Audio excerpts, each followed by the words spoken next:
태안으로 왔어요.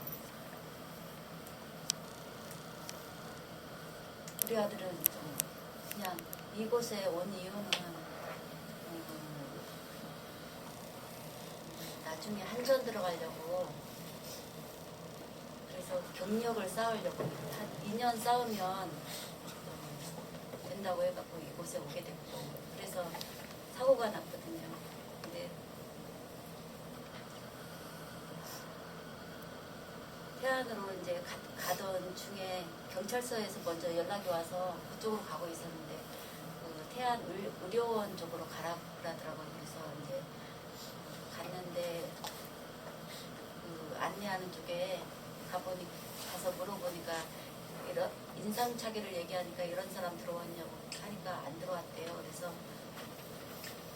분명히 여기 가라고 그랬는데 생각해보니까 이제 찾을 때라고는 영안실밖에 없더라고요. 그래서 혹시 영안실에 이런 인상착의 가진 사람 있냐고 물어보니까 한 사람 들어왔대요. 그래서 지하로 가보니까 서랍장 같은 데서 열어주더라고요. 근데 머리부터 이렇게 나오는데 머리카락이 우리 아들하고 똑같이 보이더라고요. 보이는데 얼굴이 다 까매서 잘 알아볼 수가 없어서 이제 가까이 가서 이렇게 만져보고, 근데 우리 아들이 맞는 것 같더라고요. 그래서 여기저기 몸이 괜찮은지 보려고 하는데 그쪽에서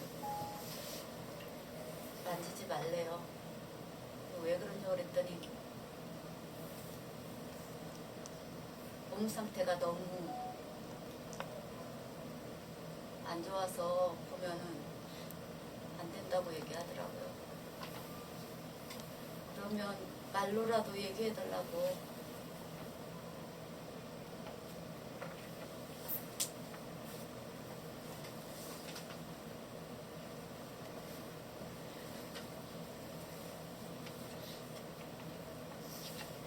말로라도 얘기해달라고 그랬더니 몸이 두동각이 났다고 얘기를 하면서 끌어내더라고요. 저를, 애 아빠하고 둘이. 그래서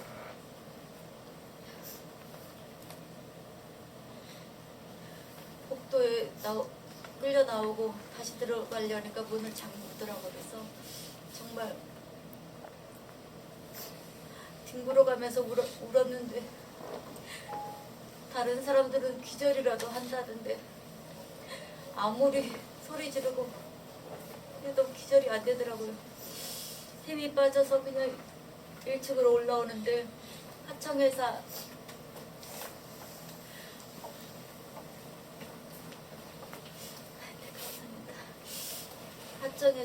그 이사라는 사람이, 두 사람이 저를 보고 죄송합니다 그러면서, 용균이는 착하고 말 잘 듣고 성실한데 고집이 좀 있다고, 가지 말라는 곳을 가서 하지 말라는 일을 해서 사고가 난 거라고 얘기를 했어요. 그리고 보험 들어오는 거 있으니까 그걸로 해결해 주겠다고 얘기를 했는데, 처음에는 그냥 그런가 보다 했어요. 그러다가 조금 시간이 흐르니까, 아니 처음 본 부모한테 이게 할 얘기인가 그런 생각이 들더라고요.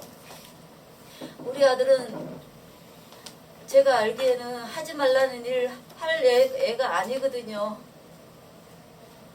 부모는 자식을 잘 알잖아요. 그래서 몰래 동료들한테 물어봤어요. 진짜 그런지. 그러니까 무조건 가서 일하게끔 그렇게 지시를 받는다고 얘기를 했어요. 동료들이. 그래서 완전 상반된 얘기를 듣고 회사에서 우리 아들한테 누명을 씌우고 있다는 걸 그때 알아서 그때부터 싸워야 되겠다고 마음먹었어요. 저 주변에 그 민주노총 공공운수라고 이름표가 적혀 있는 사람들이 저한테 다가와서 그분들이 힘내주겠다고 얘기를 해서 그때 회사 측보다 낫겠지 싶어서 그 사람들이 뭐 하는 사람들인지 몰랐거든요. 그래서 회사 측 사람들보다 낫겠다 싶어서 이 사람들한테 회사 사람들 내 앞에 안 나타나게 해달라고 얘기를 했어요. 이 공공운수라는 게 무슨 조직인지 저 모르거든요. 그래서 그 제부가 코로나 옛날에 다녔었는데 그 사람한테 전화를 해갖고 이 사람들 이름표가 공공운수라고 써있는데 이 사람들 뭐 하는 사람들이냐고 물어보니까 믿어도 되는 사람들이라고 얘기를 하더라고요. 그래서 그때 조금 마음을 놓아서 그분들한테 요구를 했고요. 근데 이제 이 사측하고 그 공공운수 쪽하고 저를 놓고 실랑이를 계속했어요. 3일 동안 서로 얘기를 하겠다고. 그래서 제가 마지막 3일 날 또 계속 실랑이 하길래 공공운수 쪽으로 위임장을 써줬어요. 그래야지 힘을 할 수가 있겠더라고요. 그 판단에 그냥 가족들한테 상의도 안 하고 그냥 저 혼자 결정해서 넘겼어요. 이거를 상의를 하면 그런 동안에 계속 논란이 있을 거고 그러다 보면 회의도 있을 거고 싶어갖고 그냥 밀어붙였어요. 그렇게 해서 이제 대책위가 그때부터 꾸려졌고 아침 저녁으로 저희 보고 회의를 하는데 같이 참석해도 된다고 얘기를 했어요. 대책위 쪽에서. 그래서 그 회의 장소는 그 용균이 빈소 거기 식탁 논 자리에서 바로 회의를 했으니까 저희는 거기서 계속 있는 상태니까 아침 저녁으로 회의 참여를 했어요. 근데 처음에는 그 사람들이 무슨 말을 하는지를 아무것도 알아들을 수가 없더라고요. 분명 한국말을 하고 있는데 다 전문 용어 같은 느낌이고 그래서 한 10일 정도 넘어가니까 조금씩 귀에 들어오더라고요. 그때부터 이제 모르는 거 있으면 물어봐가면서 의문이 있는 거 있으면 물어봐가면서 그렇게 이제 알아들으려고 노력했고 저는 그 사람들이 왜 저를 도와주려고 하는지 그때도 아직 완전 믿은 건 아니거든요. 그래서 그 회의를 참여하면서부터 계속 그런 의문점을 이렇게 찾아보기 위해서도 꼭 참석하고 싶었는데 이 사람들이 회의를 하는 것이 다 그냥 자기들 뭐 감추는 거 없이 그대로를 다 노출시켜서 했기 때문에 그때 정말 마음을 저도 열게 되었고 그리고 중요한 거는 또 그 사람들이 또 저희한테 요구한 게 무슨 근심 걱정이나 그런 거 있으면 숨기지 말고 다 얘기를 하라고 얘기를 하더라고요. 그래서 이걸 왜 원하는지 생각해 보니까 제가 조금이라도 이렇게 못 믿었거나 뭐 그런 게 있으면 이렇게 금이 갈 수 있겠구나라는 걸 알게 됐어요. 이 사람들하고 나하고 믿음이 금이 가면 안 된다는 걸 그때 알게 됐고 그래서 그때부터는 정말 더 믿게 되었고 저는 진상규명 책임자 처벌을 원했거든요. 이분들은 그런 것도 원했지만 또 직접 고용 정규직화 이런 것도 원했고 그때 그래서 그 시민대책위 쪽에서 제가 원하는 걸 1순위로 하고 그 다음에 자기네들 거를 뒤로 하겠다고 먼저 제의를 했기 때문에 저는 그거를 정말 제가 그렇게 하기를 계속 원했고 중간중간에 이게 틀어질 것 같으면 저는 더 다시 한번 얘기를 했고 그래서 계속 꾸준히 그렇게 갔어요.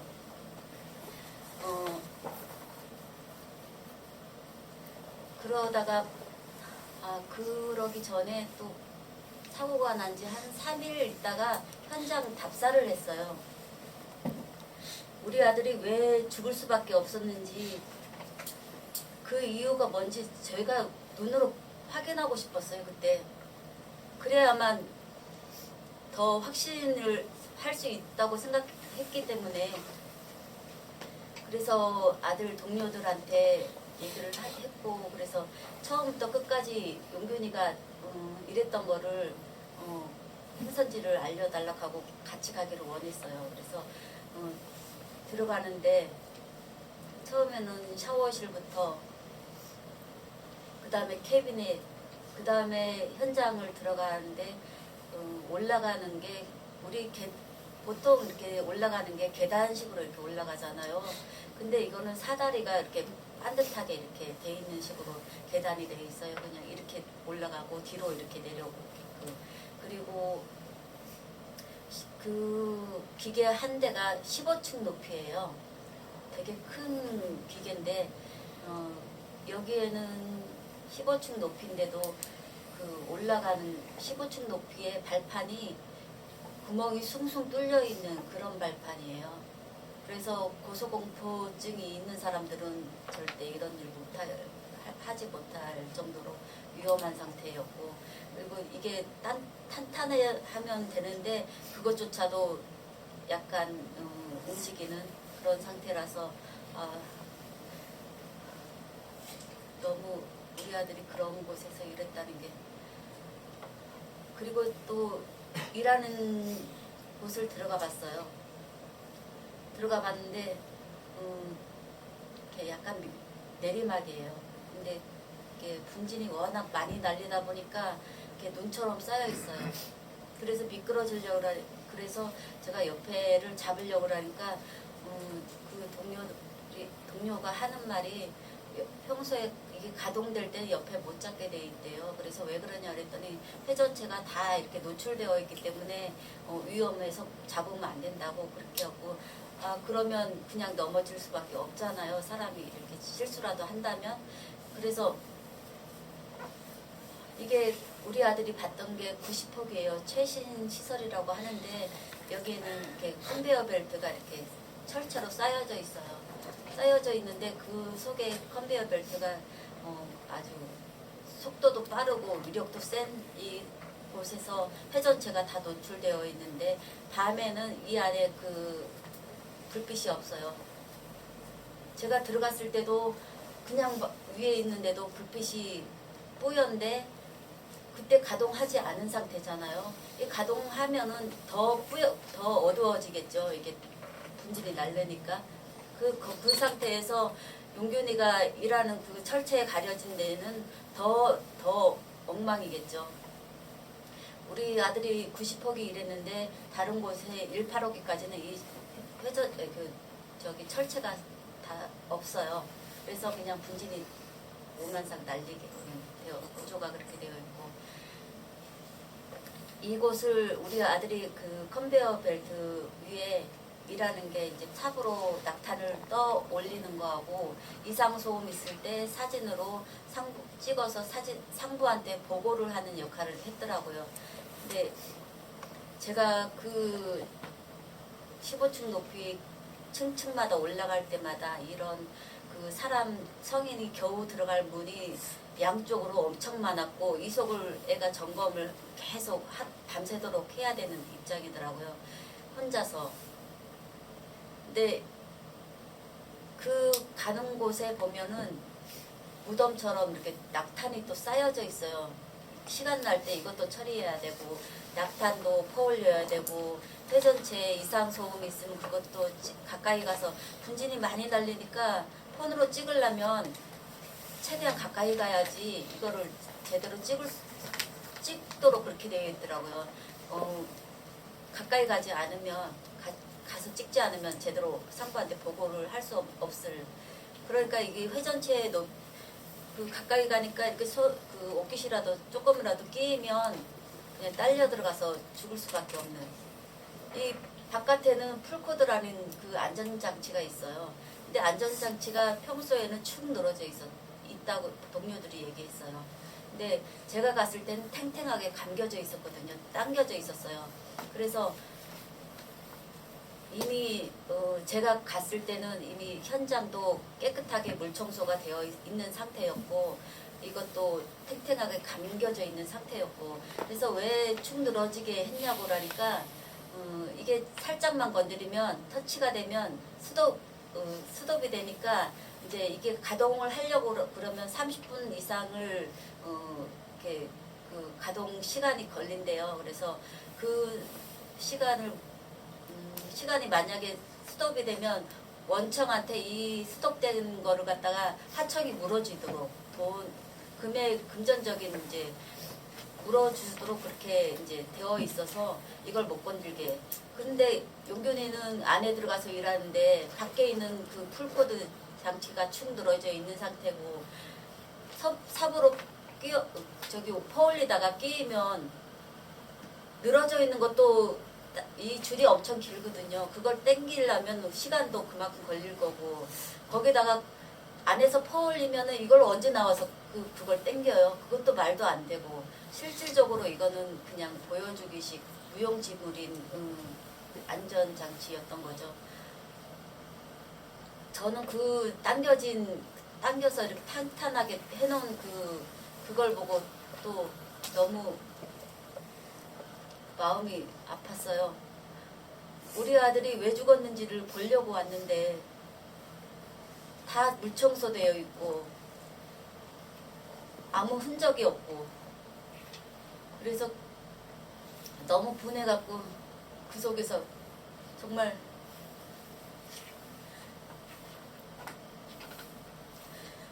짐승처럼 울었어요.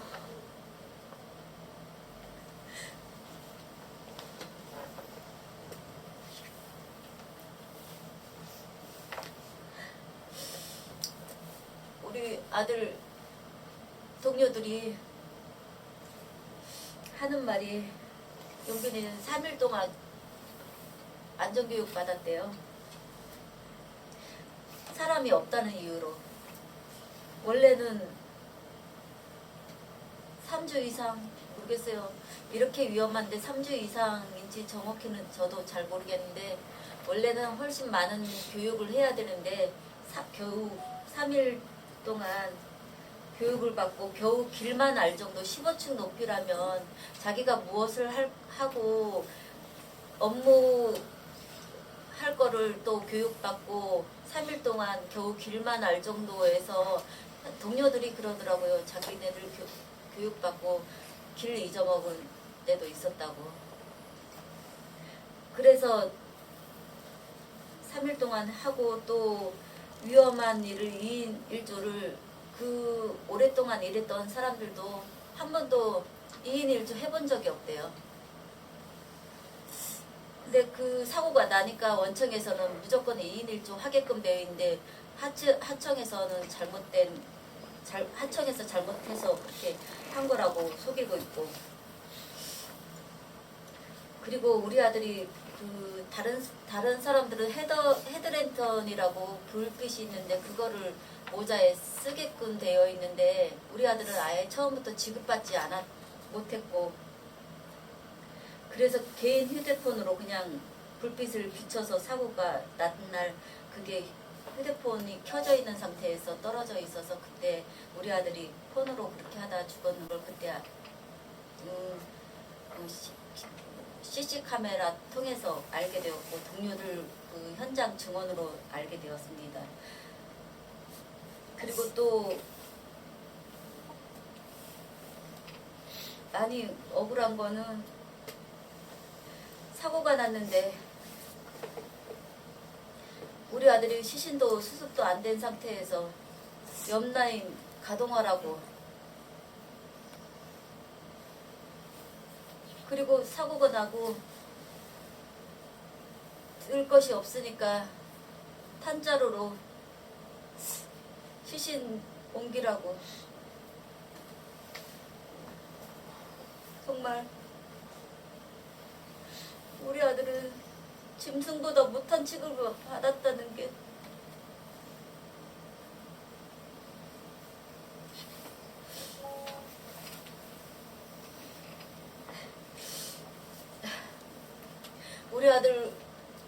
그 회사에서는 용변이 죽기 전에 28번의 그 시정 요구를 했대요. 근데 한 번도 들어주지 않아갖고 결국 사고가 났고 8년 동안 또 12명의 사고가 났어요. 제가 이렇게 나선 거는 이전에 누구라도 좀 나섰더라면, 그래서 막았더라면 우리 아들 죽지 않았을 건데, 이런 마음이 많이 들었어요. 우리가 싸우면서 고용노동부를 갔는데 그쪽에서는 서너 번 우리가 갔는데, 대전청하고 구룡지청하고 갔는데 그쪽에서는 갈 때마다 너네 얘기해라. 우리는 말 들어주는 데까지만 하겠다. 그냥 벽 보고 얘기하는 것 같았어요. 어떤 사람 한 명은 의자에 눕다시피 다리 꼬고 앉아있는 사람도 있고, 그래서 저희가 하도 분해서 너희 자식 같으면 이렇게 하겠냐. 그리고 막 종이로 찢어서 뿌렸어요. 저 멀리 있는 상태라서 뿌려도 많이 안 날아가잖아요. 그렇게 뿌렸더니 우리한테 이러지 말라고 얘기를 하더라고요. 그래서 우리 쪽에서 화가 나서 우리가 이거 던져도 그까지 안 가고 너네한테 피해 주는 것도 아니라면서, 사람 죽였는데 이까짓 게 뭐라고 그것 갖고 항의를 하냐면서 우리가 요구를 했고, 마지막 서너 번째 마지막 갔을 때 저희가 여기서 해결을 할 수 없을 것 같아서 대통령하고 얘기할 수밖에 없다고 얘기를 했더니 그제서야 이제 고개를 푹 숙이고 난감해 하더라고요. 그러고 이제 자리를 박차고 나왔어요. 그러는 중에 27일 날인가 그때 산안법이 이제 국회에 계류 중에 있었는데 이 이야기가 이제 논의 중이라고 얘기를 해서, 그래서 이제 그 얘기를 듣고 이 법안에는 우리 아들 죽인 사람들 처벌받는 것이 있는데 강하게 하면 강하게 할 수 있다고, 그래서 최대한 가서 이거를 해야 되겠다 싶어서 찾아갔어요. 이제 국회 가는 때는 국회 안에 들어가서 3일 동안 있었는데, 어떤 날은 될 것 같다가 어떤 날은 죄송합니다. 어떤 날은 될 것 같다가 어떤 날은 안 될 것 같다. 노심초사하면서 지켜보면서 이제 그렇게 마지막 날까지 있었는데, 그 이미자 그 국회의원이 있는데 그분이 저한테 와서 통과될 테니까 집에 가서 기다려라 그렇게 얘기를 하더라고요. 그래서 아니라고, 나는 이거를 꼭 지켜봐야 되겠다 그렇게 해갖고 갔어요.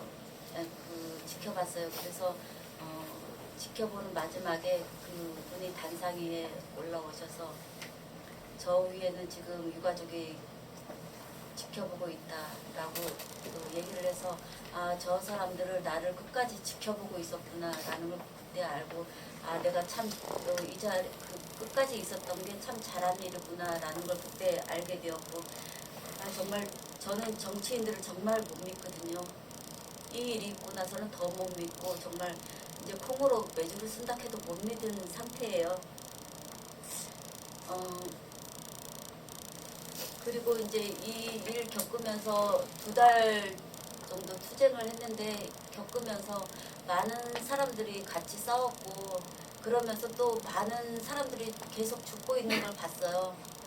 봤는데 이제 건설업이나 조선소가 제일 심했고, 또 우정노조 그쪽에도 과로사로 심했고, 그런 것들 저도 같이 찾아가서 그 유가족들을 만나고 그러면서 손잡고, 너무 많은 사람들이 그냥 안전하지 않아서 죽고 있구나를, 이 세계에, 어두운 세계에 들어와서 정말 너무 깜짝 놀라고 너무 충격이었어요. 저한테는 이렇게 2,400명이 한 해에 죽는다는 게, 그것도 그냥 어쩔 수 없이 죽는 게 아니고 안전하지 않아서 이렇게 죽을 수밖에 없다는 게 저한테는 다 제 아픔으로 다가왔어요. 그래서 꼭 바꿔야 되겠구나. 내가 이제 나 자식도 없고 할 수 있는 희망도 없고 이제는 아무것도 나를 위해서 뭘 할 수 있는 게 우리 아들을 위해서 뭘 할 수 있는 게 없는데 이거라도 붙들고 뭔가를 해야 되겠다는 생각을 가졌어요. 우리 용균이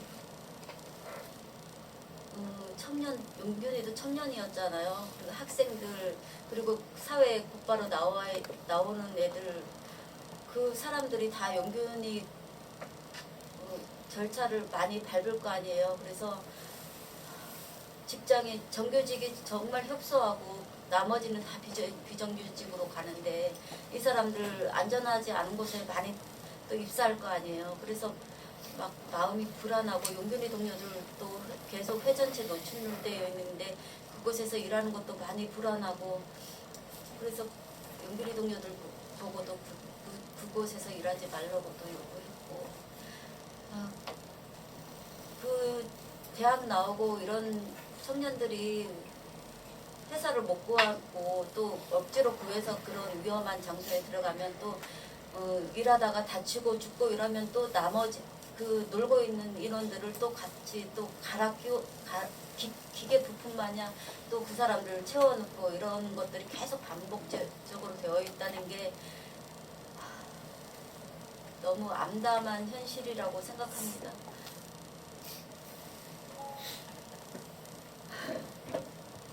그래서 지금 이제 특조위가 이렇게 그 대통령이 지시했고 그래서 총리훈령으로 이렇게 됐는데 특조위가 이렇게 조성이 돼갖고 22개 권고안이 나왔어요.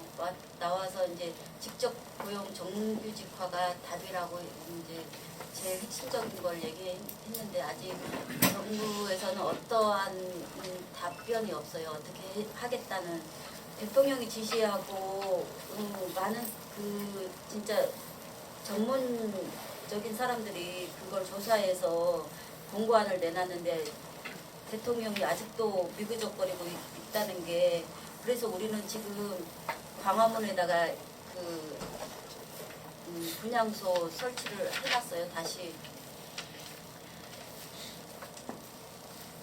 저희가 이제 저는 처음부터 용균이 사고를 어떻게 한다고 생각하고 한 거 아니에요. 어떻게 다 밝혀낼 거라고 생각하고 한 거 아니고 무조건 우리 아들 누명을 벗겨야 되고 부모가 할 일은 안 되든 끝까지 해봐야 되겠다는 그런 각오로 처음부터 시작했고 지금 이것도 지금 현장 이행되는 게 하나도 없는 상태 지금 처벌받는 것도 아무도 한 사람도 없는 상태이기 때문에 지금 다시 처음 시작하는 심정으로 또 싸우려고 하고 있어요. 그래서 지금 제가 지금 맡고 있는 게 사단법인 김용균 재단을 지금 지금 설립했고 이제 이 사람들하고 사람 많이 용균이 그 싸움에 동참해줬던 그 사람들하고 또 크든 작든 이런 사회 단체들 이런 사람들하고 연대하면서 그리고 민주노총 뭐 이런 이제 단체들하고 다 연결해서 싸우려고 지금 싸우는 조직이 사람을 기리고 후원하고 이런 거였다면 김용균 재단은 다르게 생각해 주셨으면 좋겠습니다. 여러분들이 같이 함께 동참하고 같이 힘을 내서 싸우는 거를 만들려고 합니다. 같이 협조를 해줬으면 좋겠습니다.